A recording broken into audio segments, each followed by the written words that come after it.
Hey everybody, this video is for Igbon5, who sent me a comment on a video that I made previously on this topic. And he said, hey, did you see AIU's latest video and the article that he was reading from? And this was about the SkepticFeminist murder trial of Alexander Kolpakov, aka Russian Deadpool. And so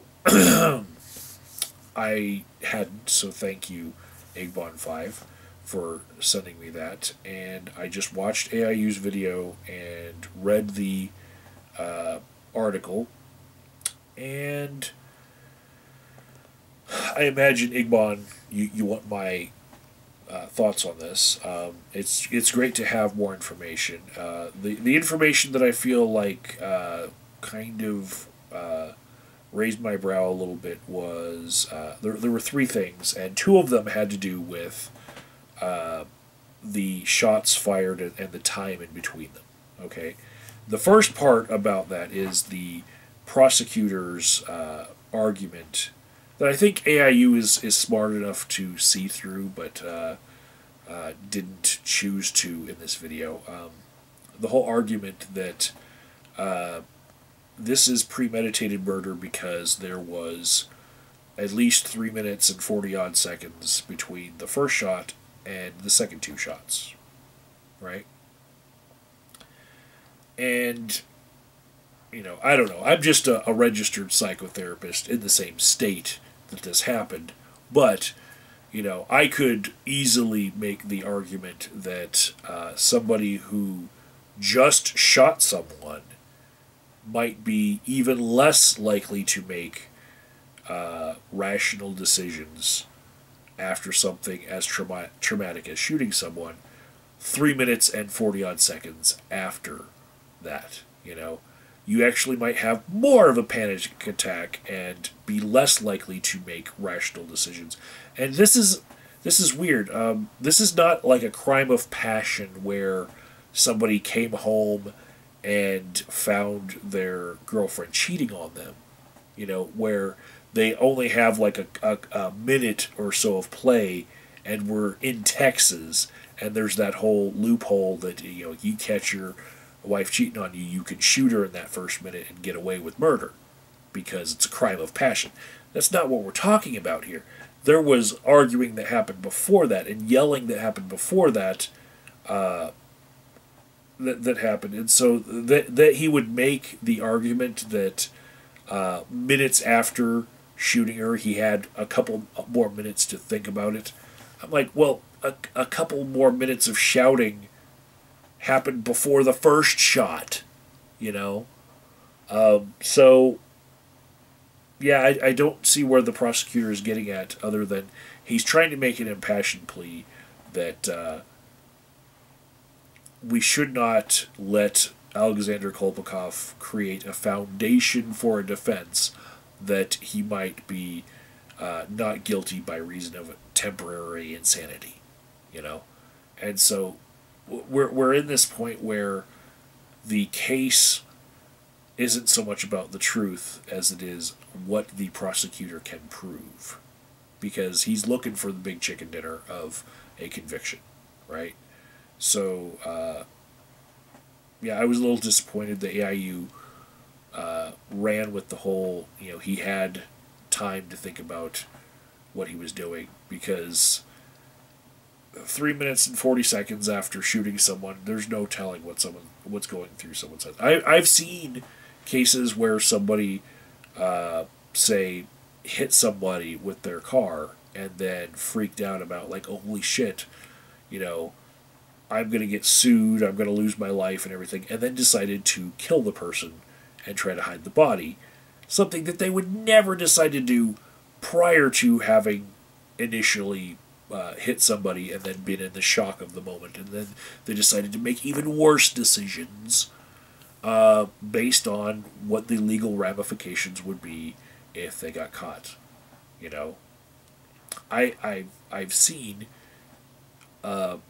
a precedent for people making worse decisions after making one stupid decision, or even just having an accident. So to think that somebody is more of a rational mindset after 3 minutes and 40 seconds after shooting someone, you know, if they were thinking irrationally and maybe under the influence of substances during that first shot, I don't think that 3 minutes and 40 odd seconds is going to make them that much better in every circumstance. Like sober them up. 3 minutes, poof, you now make rational decisions. No, you're very close to the mindset that you had when you made the first shot. Plus, you've got the stress of you just fucking shot someone. So, the argument that was being made by that prosecutor was not a very good one as far as logic or how the facts play out, but it was persuasive. And that's what matters in a trial. It's how persuasive are people.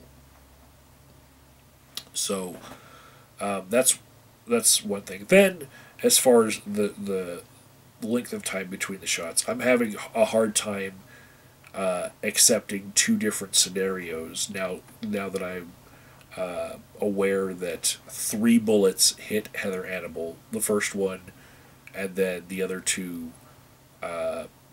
as much or more as 3 minutes and 40 odd seconds, close to 4 minutes later. So, knowing the other facts of the case as they have come out, especially I like the accounts that came out closer to the event rather than what might be rethought and reimagined eyewitness accounts, like months after the fact. I like the facts as they came out initially, and we know that Heather ran out of the apartment and succumbed to her bullet wounds and died in the street. We know where in the street. To a reasonable degree, we know where that happened. And I went there personally. I saw the distance from that door to the street.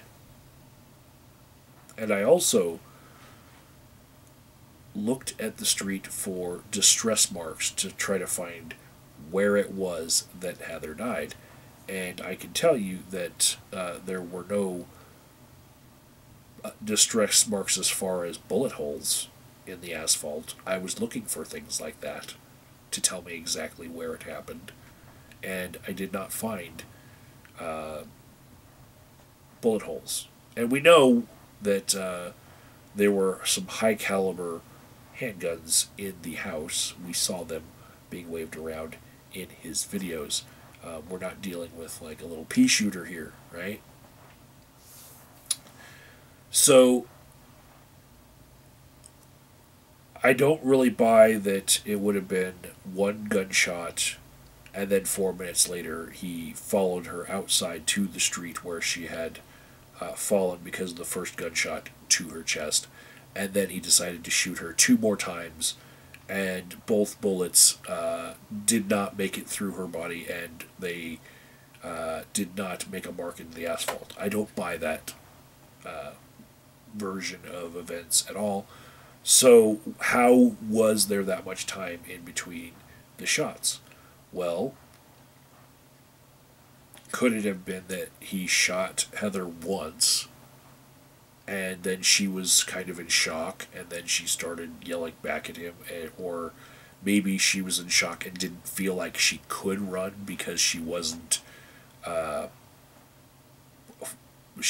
she didn't feel like she was fatally wounded, but if she tried to move, she might be shot again, and that kept her frozen in place, and then 3 minutes and 40 odd something seconds later, he shoots her 2 more times, and then she decides, if I stay here, I'm just going to get shot more, so I got to make a run for it, and then with 3 bullet holes in her, one of them dead in her chest and 4 minutes old, she ran out of the front door and then made it to the street where she died.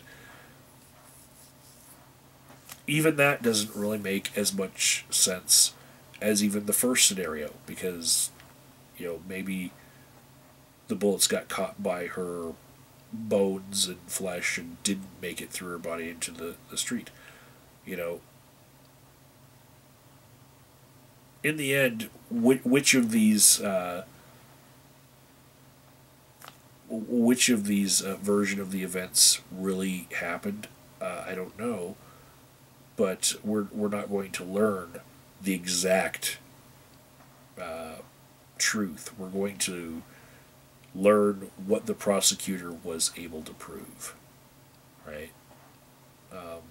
There was no camera on it all, so we're just going to have to live with where the law decides what happened, you know. And the last thing that stood out to me was the story in the article of them finding correspondence of not correspondence, an account of what happened that was written by Alexander Kolpakov, basically an admission written out and then left in his jail cell, and they found it in his jail cell. And I'm thinking that this might be a case of Chinese whispers, where the original detectives find something, and then they share it to the prosecutors, who they then talk about it in the court, and then the family hears about it, and then the reporter calls the family, in order to get a soundbite about what happened in the hearing. And then you've got all these levels of the story changing just a little bit, because rather than it being like maybe a book about what happened and an admission of guilt left behind by a person who's on trial for murder, which seems kind of out of the ordinary, but this is a strange case, so I'm willing to mind. Perhaps it's the case that all the correspondence that Alexander has had was scanned and entered into evidence. As I know from experience, these things get scanned, incoming and outgoing mail, to anyone who is behind bars. It's like a standard procedure. Unless it's from your lawyer or to your lawyer, you have no expectation of confidentiality. And the reason why I think that this might be the case is, if I'm to read exactly what they said they found, quote unquote, in his jail cell, they say, writing in his own account, he said that he called himself a murderer, and he wrote that he had killed one of the only people he ever loved. Right? So if I were to take how that sounds and then compare it to one of the letters that he sent to Jenny McDermott, which I'll do right now, you tell me if it doesn't sound similar. I grieve, underlined. But imagine my horror at being so tricked that I not only harmed but killed one of the only 3 people in the world who truly loved and understood me. Sound pretty similar? It does to me. In fact, if they diligently scanned the incoming, outgoing mail that he was sending, as per their prison's policies, they have an admission of guilt right there as far as he did it. And then it's just a matter of the prosecutor being able to get their big chicken dinner of a first-degree murder by arguing that all the other things that he's saying about the PCP-laced mushrooms are bullshit. So that's my thoughts on this new little tidbit of information as far as AIU's video and the article that he was reading from. The rest of it, I felt like I'm enjoying following this case. I hope all you guys are as well. And thank you, Igbon5, for sharing with me that new little bit, because I know I've been very busy the last 2 weeks of my life, and I have not been staying on top of things because I didn't catch that, and I got scooped by AIU this time, but I'll be letting you guys know anything else that I find out about all this stuff. Links in the description box, by the way. Links in the description box.